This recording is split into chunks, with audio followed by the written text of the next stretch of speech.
And I'm Mario Pacheco. When we think of Iran, we usually tend to think of what we see on the news. Maybe you think of a desert, maybe you think of some angry old guy with a big bushy beard and big thick eyebrows. But Iran is a place with an extremely rich culture that dates back over 5,000 years before Christ. And for the next 8 minutes or so, I want you to clear your mind of everything and focus in on what we are speaking to you guys about.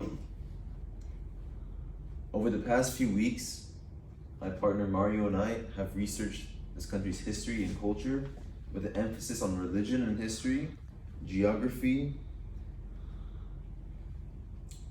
and among other things. And without ado, let's get started. Alright. Iran has a very unique menu of food items that are ingrained deep in the history of culture in Iran. Dishes have bold flavor. They have bold flavor and spice combinations compared to the American style dishes that we're used to. They're served in many variations and by most restaurants and street vendors. They're mainly served using lamb, chicken, or beef. It also comes with sides of rice, flatbread, and even raw onions, which is crazy to me. Food can be used in ritualistic-like traditions. For example, it's common to use food as kind gestures or to honor loved ones. But food isn't the only way that people in Iran cultivated traditions. Yeah, so to add on to what Mario said, right, like the onions are often put inside of the kawite, which is not pictured here, but as you can see, we have the jujin kebab, which is one of the big national dishes of Iran, is the chicken kebab. There's also a horma sabzi, is also a very big national dish of Iran. It's like a stew with beans and gourmet stuff, so like green stuff. There's also nuts. Iran is one of the biggest nuts producers of the world. If you remember my presentation last time, I was very big on pistachios. Iran is one of the biggest producers of pistachios. We have nuna sayangek. Nuna sayangek is a very it's a bread that originates from Iran, and the way that they make it is, it's really cool.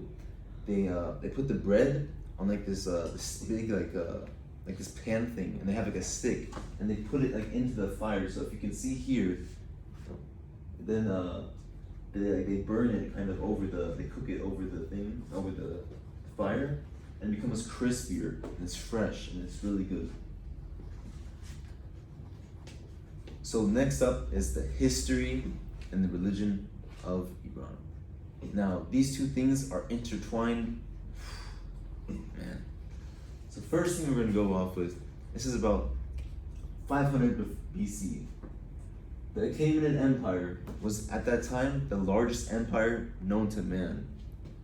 What you guys may know of it was that terrible movie 300. Insanely not accurate at all. I hate it. Every time I watch it, I hate it. The Achaemenid Empire was one of the most significant empires of all time. As you can see, it stretched from all the way to India, to the Iranian plateau, to modern day Turkmenistan and Uzbekistan, all the way to Iraq, the Levant, Egypt, Libya, the Anatolian Peninsula, including modern day Turkey, up to Greece and Bulgaria, and the entire Caucasus region of Azerbaijan, Armenia, and Georgia. That's insane to think about now. Imagine all those countries combined together. The four main kings I want you to remember are King Cyrus the Great, also known in Farsi as Kurosh Kabir.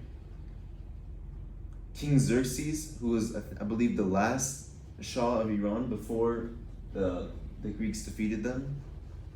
Darius II was a major key king that led to the expansion of the empire, and also Cambyses II. Now, the official religion of Iran during this empire was Zoroastrianism, with an emphasis on good thoughts, good words, and good deeds. Zoroastrianism was one of the world's first ever monotheistic religions, and had a great influence on Christianity and Judaism and even Islam, because we all know that Judaism and Christianity somehow influenced Islam. And this was the religion up until 600 after death, where we also saw after the Greeks defeated the Persians, there was, after the Greek Empire fell after Alexander the Great's death, the Parthian Empire rose, and after the Parthian Empire also collapsed, there was the Sasanian Empire, where we can see their gradual expansion to reclaim the lands that they once had. And so this empire lasted until 600 after death, until the Muslim Arab conquest of Persia. And so at that time, a big reason why Persia fell somewhat quick, during that time they were stuck fighting with the Romans and the Byzantines, and they just kept tiring each other out because it was hundreds of years of war. And so that just led the Arabs to swoop in and take both of them out. And so since then, Islam has been the main religion of Iran. It was adopted at first by force, but then gradually it was more accepted by the people. And through like the 1500s, once we got to the 1500s, the Safavid Empire, they reconquered Persia, and so they were from Iran also. And they established the main, this is crucial to even modern day politics, they established the main religion of Iran as Shia Islam. And so Shia Islam, as you can see here, this is the Imam Mirza shrine in Mashhad, Iran, northeast Iran. This is a big pilgrimage site for Shia Muslims around the world, which are mainly located in Iran and Iraq. This is a Hafsin table, which is this is for Nowruz, which is in a week from now, and also it's the Iranian New Year, which stems from Zoroastrianism, and then that's also Chorshanbe Suri, which is in a couple days, where Iranians jump over fire, because it's been practiced for over thousands of years, despite even with Islam being the main religion now. Alright. The history of Iran had to start somewhere. And Iran may not have been one of the tidiest lands out there, but Iranians were able to put in the work and create beauty. Tall, jagged mountains in the west and massive dry deserts to the east. At the north and south sides, right here, the Caspian Sea, we have the Caspian Sea, and then the Persian Gulf leading to the Arabian Sea. So they're surrounded by, like, in every direction by beautiful landscapes. Iran is actually only 22% deserts, as it has forests, wetlands, mountains, and lakes.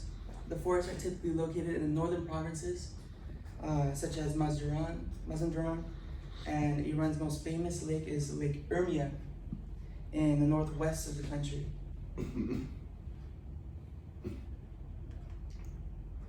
So, a lot of influences we see today. We think of, typically Greeks, Romans, but a lot of people underestimate the influence of Persia today. Modern medicine. So we all know of the Islamic Golden Age, right? Some of the main contributors to that were Persians under the Caliphates. One of the main people of the Islamic Golden Age was Avicenna. Avicenna contributed significantly to modern medicine, and he was an ethnic Persian. As you can see, this is only like 800 after death. These are very clear illustrations of the human anatomy for that time period. We all use refrigerators today, right? Very quick, raise your hands, everyone refrigerators. You might have it in your dorm room, you might have it in your house, you might have it in your garage. Where did they come from? The first ever refrigerators, the yakhchal, was invented in ancient Persia. As you can see there, that's the desert. I mean, this is an insane invention to make. And they had these ice boxes there. Algebra. Some of you may hate it, some of you may love it. But who was it created by? Muhammad ibn al-Khwarizmi, an ethnic Persian during the Islamic Golden Age. He is the founding father and the creator of algebra. That's key, we use it every day. Human rights. life, liberty, and the pursuit of happiness. This is in the U.S. Constitution, I believe. The first ever human rights documentation, the Cyrus Cylinder. This influenced everything. The world as we know today, democracy, all came from this wonderful idea of human rights. And Cyrus did this by allowing the Jews to return to Jerusalem after terrible conditions from the Babylonians. They were exiled from Jerusalem and they were allowed back in. Architecture.